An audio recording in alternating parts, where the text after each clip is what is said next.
안녕하십니까. 기초간호 임상실무 라니 간조스쿨에 오신 것을 환영합니다. 오늘은 배뇨도끼에 대해서 설명을 드리겠습니다. 배뇨도끼를 하시기 전에 우선 소변이 나오는 순서 과정에 대해서 설명을 드리겠습니다. 소변이 만들어지는 곳은 신장이겠죠. 신장이고 그 다음에 신장에서 소변이 우리 몸의 노폐물을 걸러줍니다. 그래서 신장의 기본 단위는 네프론으로 되어 있고요.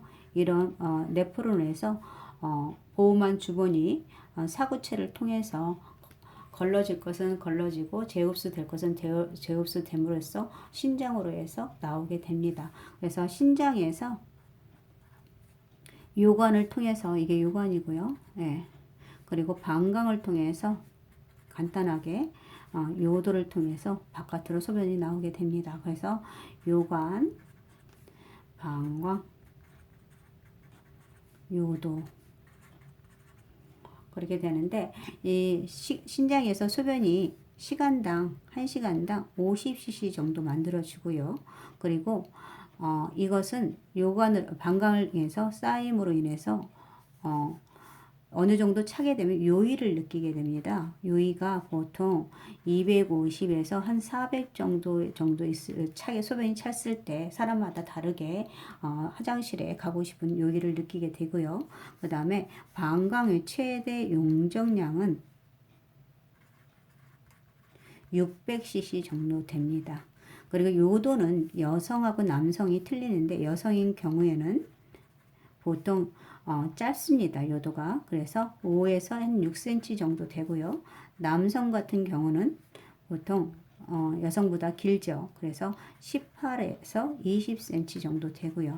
그래서 하루에 소변량이 보통 우리 사람들에게 일일 소변량이 보통 1500에서 2000cc 정도를 우리 노폐물을 몸 밖으로 내보냅니다. 근데 이게 자연 배뇨를 통해서 나타나게 소변을 보게 되는데 뭔가 우리 배뇨를 하지 못하는 경우에 그러니까 나타날 수 있습니다. 이럴 때 우선 뭐 단순 도뇨를 한다든지 유치 도뇨를 한다든지 이런 것을 이제 하게 되는데 이거를 하기 전에 먼저 우리는 자연 배뇨를 유도할 수 있도록 해야 합니다. 자연 배뇨를 유도해야 되는데 그러면 자연 배뇨를 유도하는 방법은 보통 어떤 것이 있냐면 물 흐르는 소리를 들려주거나 방광 부위를 가볍게 눌러준다든지 아니면 변기를 둔부 밑에 받치고 따뜻한 물을 조금씩 회음부에 부어 내리도록 하고요. 그리고 소변 보는 자세를 취할 수 있도록 여성인 경우에는 앉아서 남성인 경우에는 서서 볼 수 있도록 하고 이때 소변은 변기는 따뜻하고 해주는 게 좋고요. 그 다음에 의사의 허락이 있다면 소변 구강으로 수분 섭취를 많이 해주는 게 좋고요. 그리고 대퇴의 내면을 문질러주고 정신적으로 이완을 도와주도록 합니다. 그리고 하복부에 더운 주머니를 대준다든지 이런 식으로 해주시고요. 그리고 손이나 발을 따뜻한 물로 씻어주고 담가주거나 해서 소변을 볼 수 있도록 그런 환경을 정신적 이완을 해주는 게 좋습니다. 그래서 소변을 자연 배뇨를 유도할 수 있도록 해주는 게 좋고요. 그 다음에 배뇨에 대한 용어 정의가 있는데 요실금이라고 하죠. 요실금은 보통 여성 노인들한테 많이 나타나는데 이거는 배뇨 조절을 상실한 상태로서 일시적으로 나타날 수 있고 영구적으로 나타날 수 있는데 이거는 불수의적으로 소변이 흘러나오는 것을 말하고 있습니다. 그리고 요 실금이 있을 때 우리가 보통 권하는 것이 케겔 엑서사이즈죠. 그래서 아래쪽 회음부를 갖다 꽉꽉 조여주는 거 그런 거 케겔 엑서사이즈 해주도록 하는 거. 그다음 요 정체 같은 경우는 소변이 정상적으로 생성되는데 여기서 소변에서 생성되는데 방광이 생성되지만 방광에서 바깥으로 배출되지 못하는 경우를 말하고 있습니다.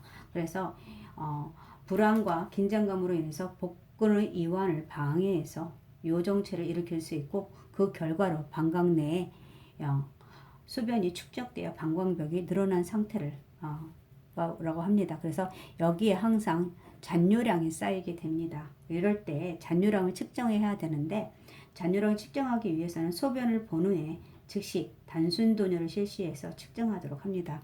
그래서 여기에서 잔뇨량의 60cc 이상이 나온다고 하면은 이게 요 정체와 감염을 일으키기 쉽다고 합니다. 그래서 요 정체가 있을 때는 단뇨량을 측정해야 되고요. 그 다음에 배뇨곤란.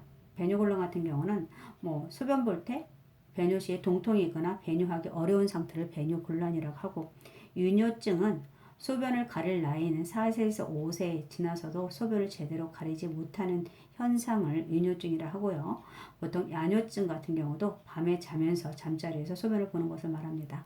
빈뇨 같은 경우는 정상보다 자주 소변을 배뇨하는 상태이고, 그 다음 핍뇨가 있는데, 여기서 핍뇨는 보통 시간당 30cc 이하 신장에서 만들어지는 것을 핍뇨라고 합니다. 이런 증상이 있다는 것, 신장의 기능 이상이 있다는 것이기 때문에 즉시 보고해 주는 게 좋겠죠. 간호사 선생님이나 의사 선생님한테 보고해 주는 것이 좋고요.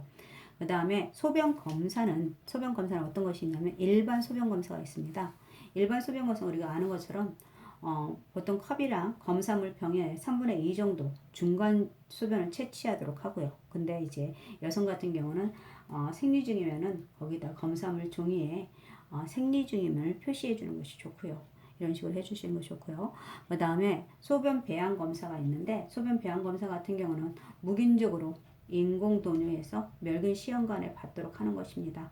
보통 잔뇨량이 있다거나 아니면 요로 감염이 있을 때 소변 배양 검사를 하는데, 그 목적을 보면요, 왜 하냐면 보통 멸균적 인공 도뇨를 소변을 채취해서 요로 감염의 원인균을 확인하고 그에 적합한 항균제를 파악하기 위해서 보통 요로 소변 배양 검사의 목적을 하고 있습니다. 그래서 소변 배양 검사를 하는 이유는 보통 요로 감염의 원인균을 파악해서 거기에 맞는 항생제를 사용하기 위해서 하는 것이 소변 배양 검사입니다. 그리고 일일 평균 소변 배뇨량은 보통 1500에서 2000cc라는 거 아까 설명해 드렸고요. 그 다음에 인공 배뇨로, 이제 자연 배뇨를 유도를 했는데 자연 배뇨가 아직 안 될 때, 그럴 때는 이제 인공 배뇨를 해야 되는데, 보통 단순 도뇨와 유치 도뇨가 있습니다. 단순 도뇨인 경우에는 보통 일시적으로 한 번 하고 끝나는 경우입니다. 보통 환자한테 일시배뇨, 넬라톤 케라타라고 하는데, 보통 이런 것은 환자가 소변을 못 봐서 요가 정체될 때 방광 픽만을 경감시키기 위해서 하고요. 단순도뇨.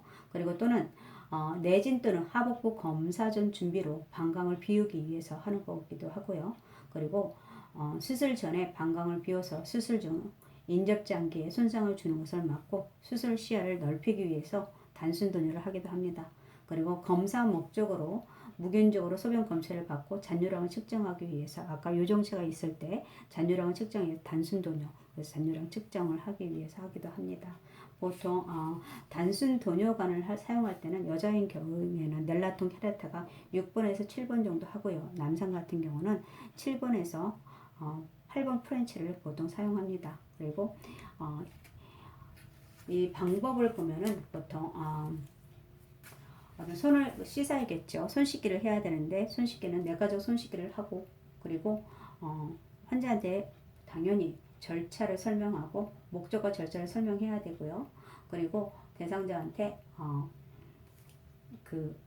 체를 취하게 하는데, 남성인 경우에는 보통 앙와이를 해주시면 되고요. 여성인 경우에는 배행 와이를 해주시면 됩니다. 그래서 환자의 무릎을 세우고 충분히 양 다리를 벌리도록 하고, 그리고 도뇨 세트를 열고 수용성 멸균 윤활제를 적당량 짠 후에 환자의 다리 사이에 세트를 놓고, 그 다음에 이거는 외과적 무균술이겠죠. 그래서 멸균 장갑을 착용하고 구멍 내 멸균포를 회음부에 덮어주도록 하고, 그리고 엄지와 검지로 대음순을 벌려서 요도를 노출시키고 겸자를 이용해서 소독성을 쥐고 위에서 아래쪽으로 닦아주는 게 좋겠죠. 요도의 상문 쪽으로 닦아줘야지고, 대임순을 닦은 후 소음순은 일방향으로만 닦고 한 번 닦은 때마다 새 소독솜으로 바꿔 사용해야 합니다.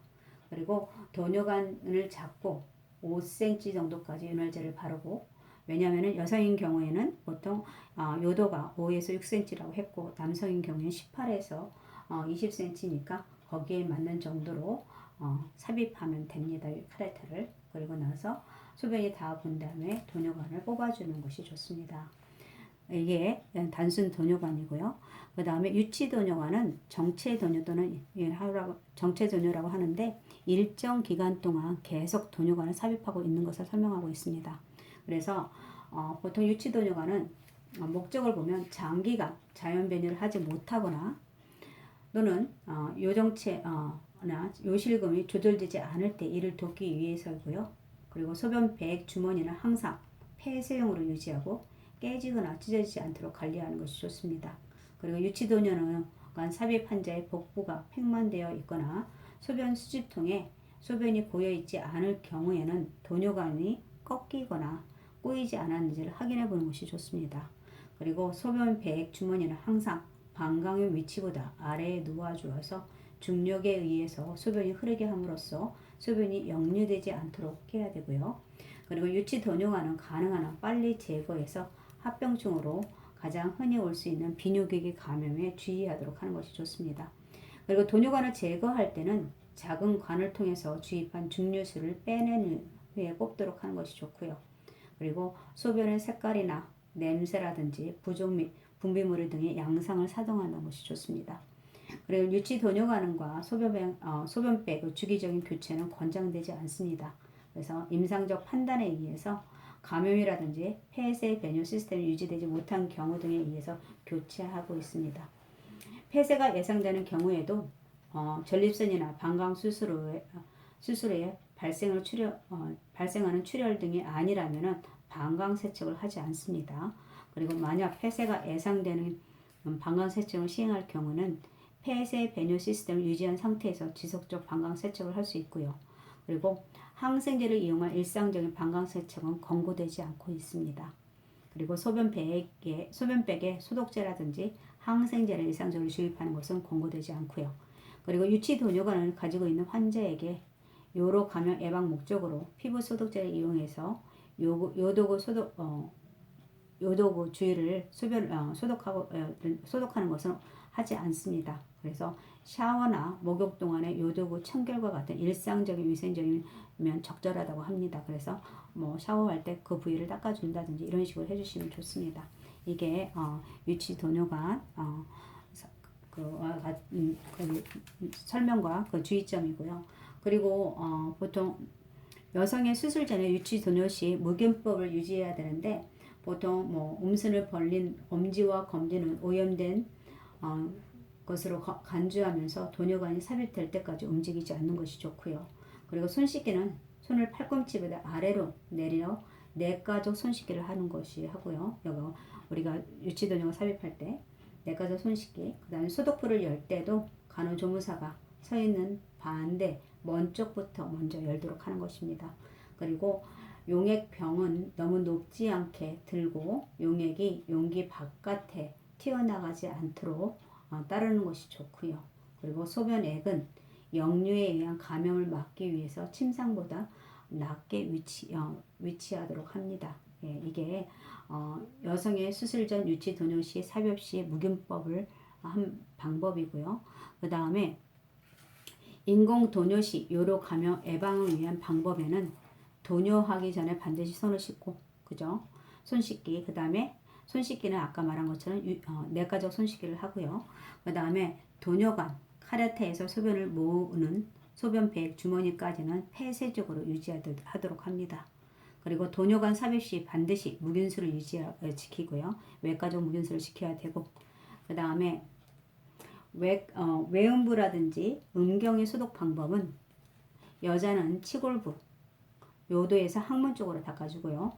정체 도뇨 삽입 환자의 외음부 소독은 물에 적신 솜이나 꺼즈를 위에서 아래로 향해서 닦도록 하고, 남자의 경우는 왼손에 엄지와 검지로 음경을 잡고 표피를 잡아 당긴 후 음경을 요도구 바깥쪽으로 둥글게 닦도록 합니다. 솜은 일회만 사용하고요. 생리기간이어도 철저히 소독하는 것이 좋습니다.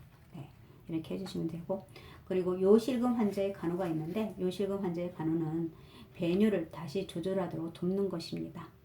그리고 심리적 치료 및 적절한 골반 근육 운동, 케겔 엑서사이즈를 해주는 것이 좋고요. 피부 자극에 의해 생기는 욕창 등 2차적인 합병증을 예방하도록 하고, 회음부를 자주 공기에 노출시켜주고 요의가 없더라도 규칙적으로 소변을 보게 한다든지, 아니면 방광을 확실히 비우도록 해서 배뇨 후 허리를 앞으로 구부리게 해서 방광에 잔류량이 없도록 하는 것이 좋습니다. 그 다음에 유치 도뇨관을 제거할 때는 아까 외상을 받지 않도록, 여기 유치 도뇨관 제거는 어떻게 하냐면 여기 나왔네요. 네. 그래서 외상을 받지 않도록 방광 안에 있는 공기를, 풍선의 액체를 먼저 주사기를 이용해서 제거해야 합니다. 그리고 유치 도뇨관을 제거하기 전에 일정 시간 잠가 놓는 것은 필요하지 않고요.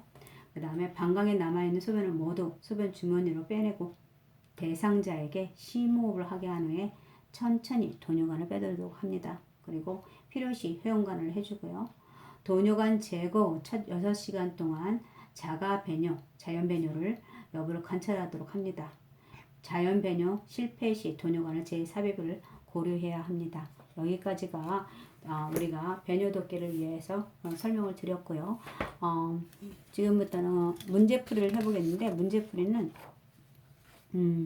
여자 환자에게, 첫 번째 문제를 보면은 여자 환자에게 인공 도뇨를 시행할 때 방법으로 옳은 것은 이라고 되어 있네요. 그래서 여성의 인공 도뇨는 보통 우리가 아까 설명한 것처럼 인공 도뇨는 외과적 무균수를 해야 되고요. 그리고 보통 드레싱이 이렇게 있으면 열 때는 나로부터 먼 쪽부터 여는 거, 그리고 오른쪽, 왼쪽, 앞에 쪽으로 열어주는 것이 좋고요. 그렇게 해주고, 여기서 내과적 무균술이라고 했는데 아니죠. 외과적 무균술이고, 그 다음에 거기 요관 삽입 시 복부에 힘을 주는 게 아니라 이완시켜서 편하게 있도록 해야 됩니다. 그러면 복부에 힘을 주게 되면 삽입이 잘 안 되겠죠. 그리고 드레싱 여기 닦을 때는 이거는 대음순에서 소음순, 요도순으로 닦아줘야 되고요. 그래서 위에서 아래로 닦아주시는 거 좋습니다. 그 다음에 한쪽 손으로 소음순을 벌리는 게 아니라 대음순을 벌리고 다른 손으로 솜을 짚고 위에서 아래로 닦아줍니다. 그리고 솜은 한 번 사용하고요. 그래서 답은 배행와이. 그리고 이거는 여성인 경우이고, 남성인 경우에는 아까 앙와이 체위를 취해주면 됩니다. 요실금 있는 환자에게 제공할 수 있는 강우는 아까 우리가 뭐 해주라고 했습니까? 요실금. 이거는 배뇨를 다시 조절할 수 있도록 해주는 것인데, 케겔 엑서사이즈를 해주는 게 좋고요. 그리고 시간에 맞춰서 배뇨하도록 하고요. 그리고 시간을 맞춰서 해주도록, 시간에 맞춰서. 그 다음에 방광을 확실히 비워주는데 아랫배를 꾹 눌러주는 것도 좋습니다. 그리고 회음부를 갖다가 자주 공기에 노출시키고요. 그리고 규칙적으로 소변을 보도록 하고, 그리고 욕창 같은 2차 감염을 예방할 수 있도록 하는 거. 그래서 피부 자극에 의해 생기는 욕창 등 2차적인 합병증을 예방할 수 있도록 해주는 것이 좋습니다. 그래서 환자에 제공할 수 있는 건 케겔 엑서사이즈, 그래서 골반 근육 운동을 해주는 것입니다. 골반 해주시고요. 정체 도뇨관 제거 시 주의사항, 가장 먼저 해야 되는 건 뭘까요? 그렇죠. 주사기로 우리가 중류수 집어넣던데 중류수를 빼주는 것입니다. 중류수를 빼주면서 환자가 편하게 있으면 살짝 잡아주는 거고요. 그래서 먼저 풍선에 있는 액체를 먼저 주사기에서 빼주는 것입니다. 그리고 유치 도뇨관을 제거하기 전에 일정 시간 잠가 놓는 건 필요치 않다고 했고요. 방광에 남아있는 소변은 모두 소변 주머니로 빼놓을수록 해주고, 그리고 배상자에게 심호흡을 하게 한 후에 천천히 도뇨관을 빼내면 됩니다. 그리고 필요에 따라서 회음부 간호를 해줘야 되고요. 그리고 첫 6시간 동안에 도뇨관 빼고 나서 자연 배뇨할 수 있도록 관찰해야 됩니다. 나중에 이걸 못하는 경우는 다시 삽입할 수 있다고 설명해 줘야 되고요. 자연 배뇨. 네, 이게 오늘은 여기까지 배뇨 도끼에 대해서 설명을 드렸고요. 다음 시간에는 체위 유지 도끼에 대해서 설명을 드리겠습니다. 오늘 같이 해주셔서 감사합니다.